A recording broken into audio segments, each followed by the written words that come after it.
Hello YouTube and welcome to a new video. Alright, I have this wonderful game to show you guys. Carlsen is white and Caruana is black. And it's really fun to watch this as it unfolds, because this is not a common opening that you see in typical high level play.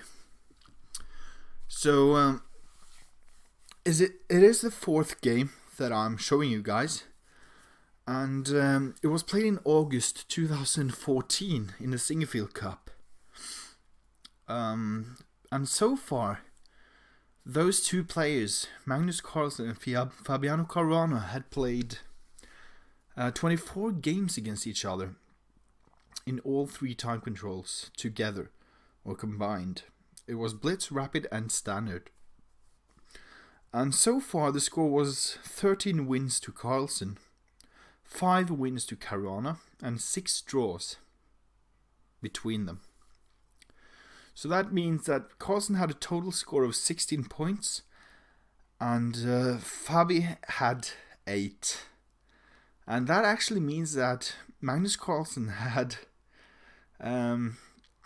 double the points so far in between themselves than Fabiano had, although actually Magnus Carlsen has more than half of the winning streak so far.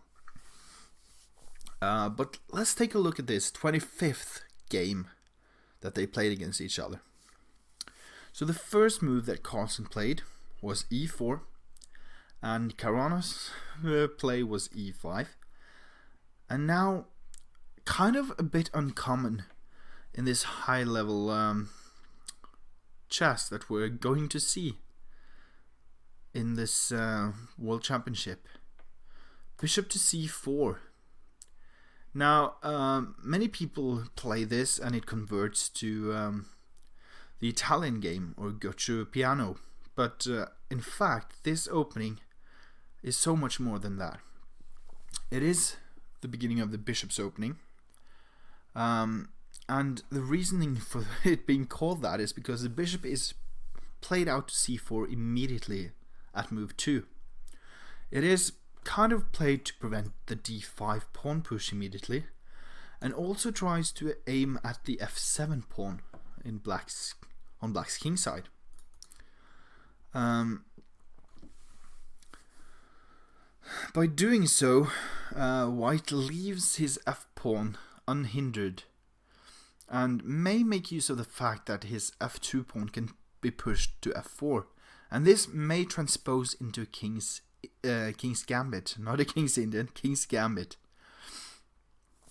It can go among these lines as well, but for now Caruana played knight to f6. And the knight f6 move actually suggests the Berlin defense of the bishop's opening. So bishop c4 and then knight to f6. Just asking this pawn, how do you want to be defended? And if Magnus moves his knight out, then we will probably have a goccio piano at some point after these two moves, and knight here and bishop to c5. So to continue the with the best moves, also since you already have moved your bishop out, then you can actually play for the d3 pawn push, and that's exactly what Carlsen did. He played d3 and now c6. c6 is a really strong move because Carlsen still has a threat of playing f4, and if Carlsen plays f4, Caruana can counter that with d5 immediately, or even capturing and then pushing d5. Either way, a king's gambit in this position after the move c6 is not recommended for white. Alright, knight to f3, and this is kind of the end of the standard or the basic Berlin defense in the bishop's opening. So this is really fun, and let's see where it goes. It's pretty amazing. So d5, pushing the pawn immediately, just aiming for some center control and also opting to get this bishop out someday. And after bishop to b3, Caruana plays his bishop to b4 with a check, and actually again asks Carlsen, do you want your pawn structure to be bad by playing c3? Do you want to trade bishops? Do you want to play knight to d2, where I am pinning that knight, or even knight to c3, pinning that knight from that location, and then d4? So I think bishop to d2 is a good move, but Carlsen plays c3, and I think that too is equally good. But I don't mind trading off that bishop right now.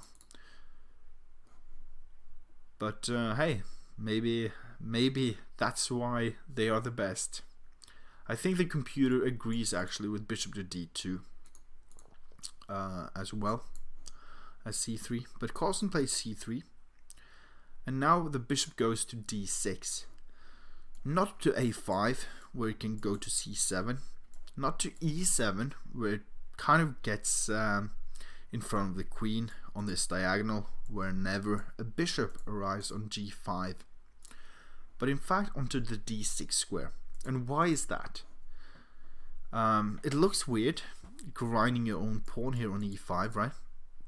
But black wants to trade pawns here eventually by taking on e4, and by doing so, allowing white to recapture doesn't allow white to or black to trade those queens off immediately, because let's face it, after takes, let's say bishop back to e7 instead, takes, and now where does this queen go? For instance, he can go here or here, but he doesn't have much to do on the queen side at this point because of this pawn structure and because of this bishop.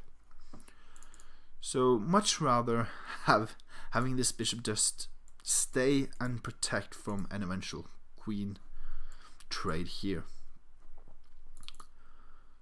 So after that, or maybe immediately, Caruana should go and may want to go for a castling on the king side and opt for the f5 pawn push, so that after e captures f5, this pawn can actually be pushed further down the board or up the board, so that these two bishops will have really good control over to white's king side. So I think that's the reason why bishop to d6 was played and not bishop to e7 or bishop a5, simply because it stops white from trading queens, and also prepares the f5 pawn push in the long run. So that is a strategical goal probably that Fabi had in this position. Now Magnus played bishop to g5, and I think that castling is actually better, but the computer doesn't really say why. I've gone back and forth with the computer and tried to analyze this for myself as well, but it's really hard to see why castling is better than bishop to g5, because you immediately threaten this pin, and why not keep up that pin? But I think the problem for the computer, I think that I've found the solution to why the computer doesn't like bishop g5 as much as castling. And the reason is, after these trades, and now h6, now comes a question to this bishop. Where do you leave it? If the bishop drops back to e3, the knight will always have the g4 square. And now, where does this bishop go from here? Actually, that bishop has to step down to d2 or c1 again. That's the problem. So it can't stay on this diagonal, because on d2 or c1 it wouldn't do anything. So the bishop steps back to h4, as goes Carlsen, bishop h4. But again, what happens after an eventual g5, let's say? It will just crush this bishop, because this bishop on g3 actually doesn't have much hope, so to speak. But we will see that actually Carlsen do have a nice move that actually gets this bishop somehow out. You will see.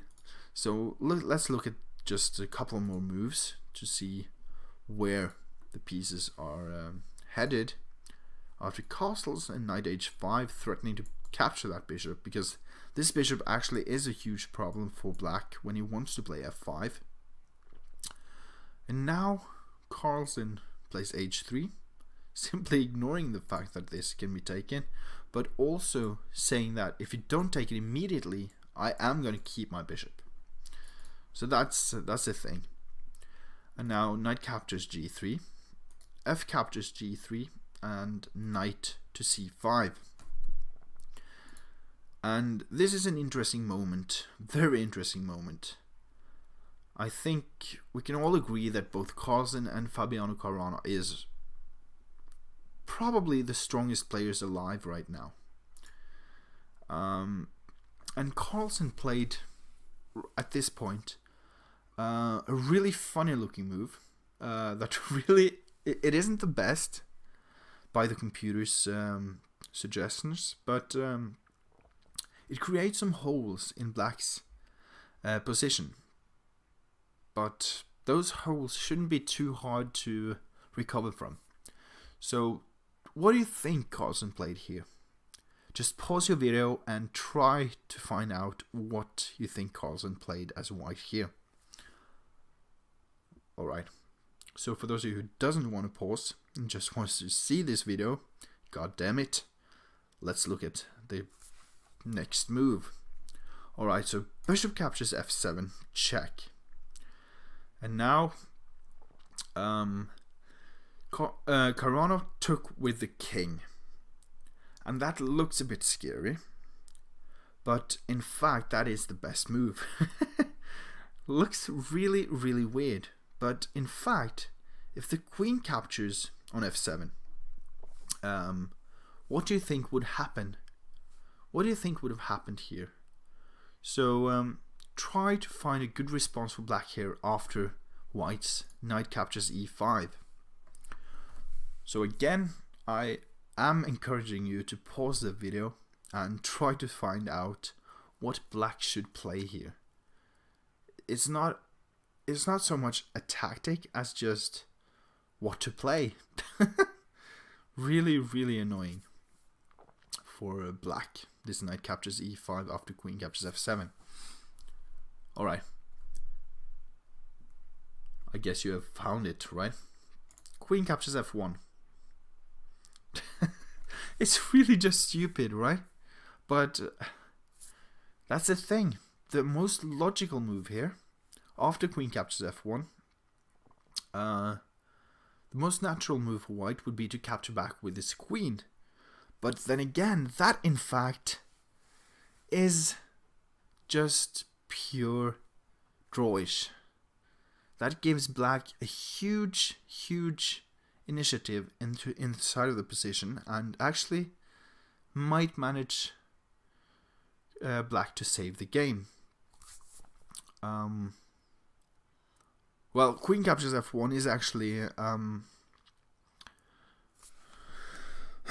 so ridiculous if the knight takes or the king takes, because this queen, if you take on f1, you don't have this check, and that check is so important. So let's look at what happens after this move. Well, black can take on e5, and since your queen is here, you don't have queen to h5, winning back that bishop. And that's the problem with queen captures f1. Alright, so let's go back. But yeah, this is actually not that bad for black as well. So after knight takes f1, bishop captures, or castles, then black is actually doing quite alright, even though the computer says that it's probably 2 pawns for white here. I don't think that is entirely true, because of these 2 bishops and the 2 rooks coming into the game pretty soon. As long as black keeps his position nice and tight, I think black will manage to at least survive for many moves to come. But okay, so let's go back to king captures f7. So knight captures e5 anyways, and king to g8. There's not much question about it. You have to get your king to safety, right? And going back to e8 would just be a disaster after such a move as queen to h5 again. So knight to g6, threatening the queen, and also maybe a check here on f8. And that's exactly what Carlsen did after queen to g5. Rook check, and now king h7. And here Carlsen has the option of taking with the rook and the knight. And actually, the computer says that you should take with the rook. Stockfish says rook captures h8 is better. And the reason for that I will show you in a couple more moves. But Carlsen took with the knight. So you will see why this move is bad. Taking the rook, but and trying to keep or stay up material. So after knight captures h8, what can black play to still have the better position? Is my question to you guys. What can black play? I'm going to give you 10 seconds and I'm going to pour myself something to drink. Let's listen to this. Ah, yeah.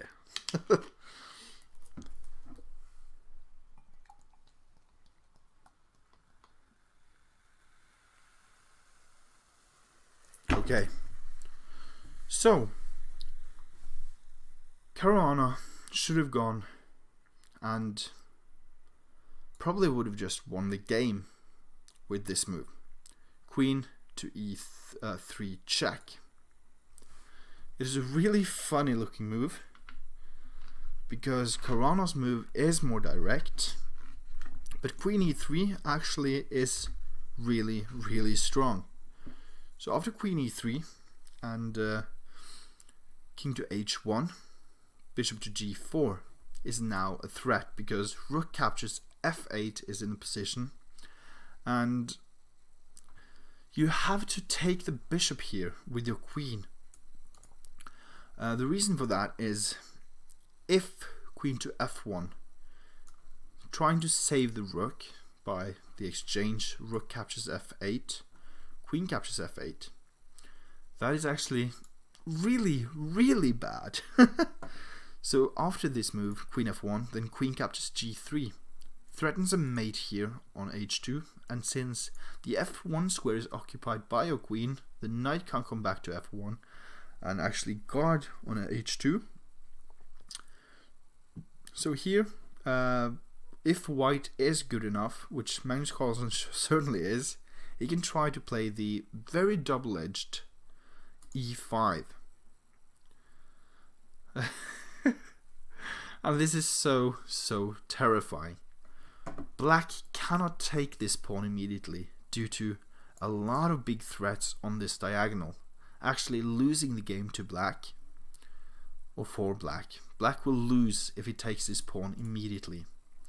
But instead, if rook captures f8,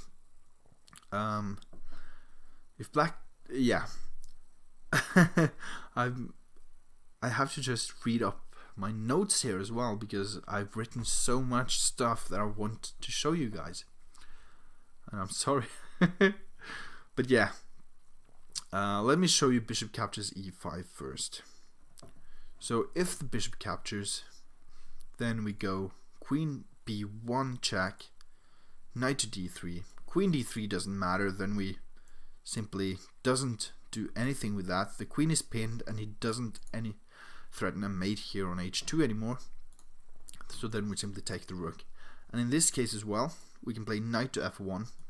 Rook captures f8, but then, well, the queen is lost. This should be game over for black. But okay. So yeah, after rook captures f8 in this position, now what should white do? Like, white should probably take back, and this should be an even sort of game, because this bishop is threatened, and your knight can still come back to f1 to guard the h2 square. I think black is somewhat better here though. Well, quite better actually. The computer says that this is much better, but I think it is playable. But hey, I play so many bad positions, so what can I say? I really enjoy to keep on fighting when I'm down. Yeah, alright. So Caruana didn't play that.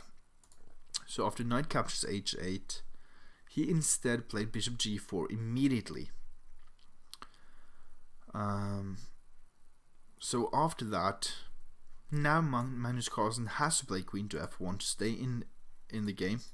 He can't do anything else. If he takes the bishop, then that would be a disaster after rook captures. And if he takes with his queen, well, queen takes, pawn takes, and still rook takes on f8. So unfortunately for Caruana though, I think he let his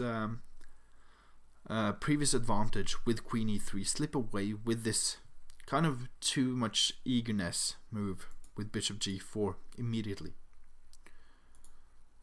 But it's really hard to say, because this too is really strong for black, for Caruana.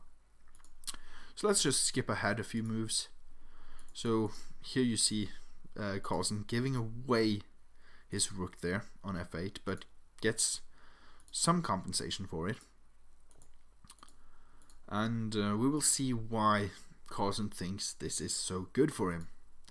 Because look at that pawn. This is just amazing, right?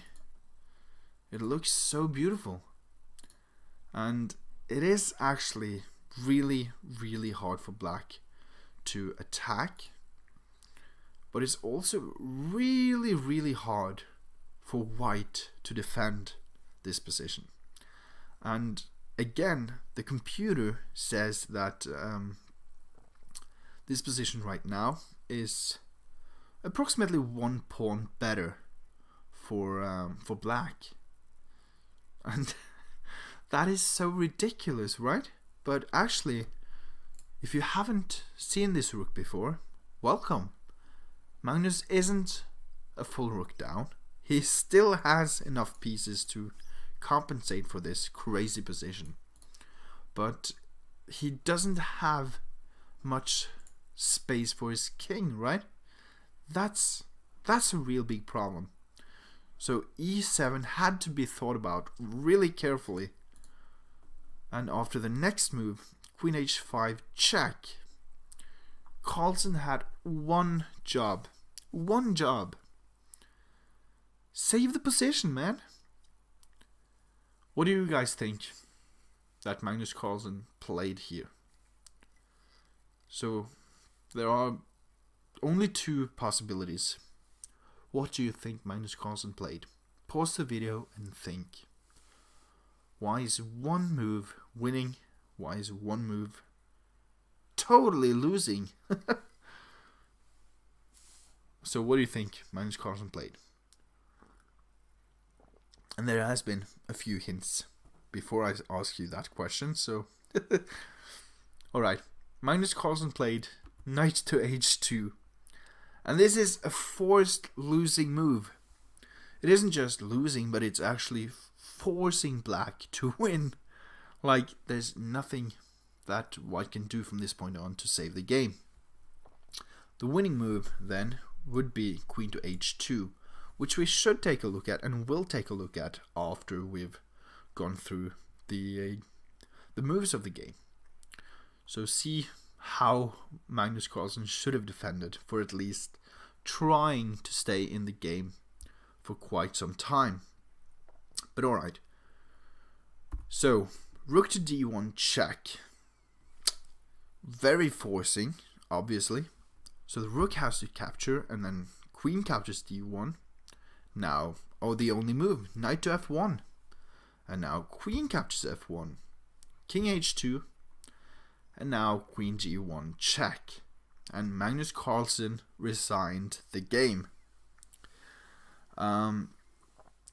Black will pick up, after this check, black will pick up this pawn on e7 on the next move, because no matter where this king goes, he can't really do anything about the capture of the e7 pawn, and then it will just be a piece down. But yeah, Caruana actually missed a much stronger move here. And again, think for yourselves. What do you think Caruana should have been played in this position?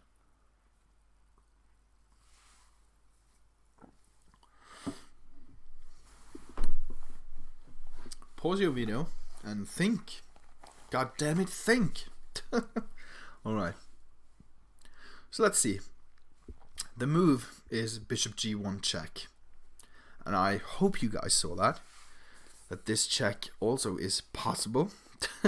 Otherwise queen g1 would be kind of unnecessary, right? If the queen wasn't guarded on that square. So if the king steps up to h3 or g3, then it will be mate in from h3 in 4 and on g3 in 6 moves. So let's look at those first, and then let's look at king to h1. So bishop to g1 check, and now king to g3. Now what happens after, well, this move? Queen f2. This is a forced mating sequence. So king g4, h5 check, king captures, g6 check. King goes back to g4, doesn't matter if it goes to g5, doesn't matter. Now queen to f5 check, king h4, bishop f2, and after queen g3, queen h5 is mate. So there you have it, that's king to g3. And after bishop g1 check, here, if king to h3, then you have queen to f5 check, g4, and now queen f3 check again, queen to g3 only move. If the king steps up, then this check will still mate white in the same amount of moves. But queen g3, queen h1 check, king to h2, and queen captures h2. That is also a mate. So the only possible move is after bishop g1 check, king stepping down to h1. But then again, black wins with little or no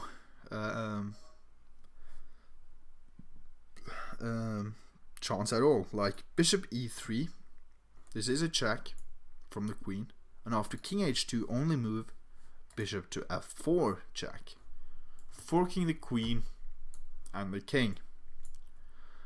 And after, let's say, the queen takes back, check, king goes here or king goes down, doesn't matter where the king goes, we always have a check and we'll pick up that pawn. If the king steps here, we have this check. If the king steps up here, we have again this check. And if the king tries to go to h1 to be a bit funny, then queen to h4 check, picks up the pawn yet again, and white will definitely resign this one. But let's look at that saving move for Carlsen. Instead of playing knight to h2, let's look at queen to h2 earlier on. So here, instead of knight h2, as you saw in the game, Carlsen should have tried queen to h2. And now I am going to give you a computer line, because I have no idea what they would have played if this were played out. And I think that there are several moves for black to choose from, although it is kind of forced to play your queen over here or here to stop this pawn from promoting, at least. So after queen h2, queen to e8, and now g4, trying to give your king some space so that your rook can come into the game, and the queen also can come into the game, and not being harassed by this queen check or a rook check on h5. So rook to d7 is the computer line. I think if I were playing this, I would have just taken here right away, and the computer says that that is winning for black as well, or at least somewhat winning, like 1.5 pawns better for black than for white. But it likes this just a tiny bit better. So the computer suggests rook to d7, and now after rook to e1, rook takes e7, rook takes e7, and queen captures e7. White should trade queens here, apparently. Queen takes e5 and knight takes e5, and after, let's say, a move such as bishop to c7, or anything goes here at this point. But black is a pawn up. He has 5 pawns versus Carlsen's 4. But still, at least here Magnus could have fought on for quite some time, and it would have been so much better to play queen to h2 than to not see the losing continuation after knight h2. And I do not understand why Magnus Carlsen couldn't find that knight h2 was just simply losing by force. Like, these are really strong players, and I also don't see how Caruana could actually miss bishop g1 check instead of queen g1 check. So those are two questions I really want to have answered from this game. Maybe both of them were, I don't know, drinking last night. Who knows, right? But it's really frustrating to see a former world, not a former, but our world champion today actually playing such a move as knight to h2. Even I saw that knight h2 was actually losing due to rook to d1 check, and it's just a big miss by Carlsen, and a great victory by Fabiano Caruana. And this shows that they are both human. I think that is what this game shows. They are both human, and they both make multiple mistakes in their games. And it kind of scares me for both of them. If one of them has a good day, or several good days, then that will probably be the end of that. They will take the lead and probably win the match. And right now, I'm actually pretty concerned about Magnus Carlsen's chances if this is what meets him. He has to be more prepared after the opening sacrifice that I think he had prepared. I'm not sure, but that looks kind of prepared to me. Bishop captures f7. But who knows? Who knows? Maybe he has seen it before. But I'm guessing he has read somewhere about that sacrifice, because that sacrifice should lead to some equality for white. Although black is a tiny bit better, white has many chances there to stay with the initiative and keep on attacking black if black isn't careful. But alright, this was the 4th game analysis of the pre-match. Magnus Carlsen versus Fabiano Caruana. And it's really fun, really fun. I can't stress this enough. It's really, really fun to go through all of these games and watch and see how these two just clash and collide against each other. Because even though Magnus Carlsen has won more games against Caruana than Caruana has against Carlsen, they are still so equal. So I don't know what else to say then. This is going to be really tough for the world champion to defend his title, and also for Caruana to actually achieve the world championship title. Or the world championship title. The world champion title? The world champion title, yeah. Alright. Anyways, I'm going to make one final video for tomorrow, and you guys should definitely watch that. It's going to be a blast, for sure. Alright. Thank you guys so much for watching. Please leave a comment if you have any questions, or if you have a prediction of the match. And please give a subscribe to my YouTube channel. That would be perfect. Also check me out on twitch.tv/Norwegian Chess Giant, and join my House of Giants on Discord. Thank you guys so much. I hope you enjoyed it. Bye.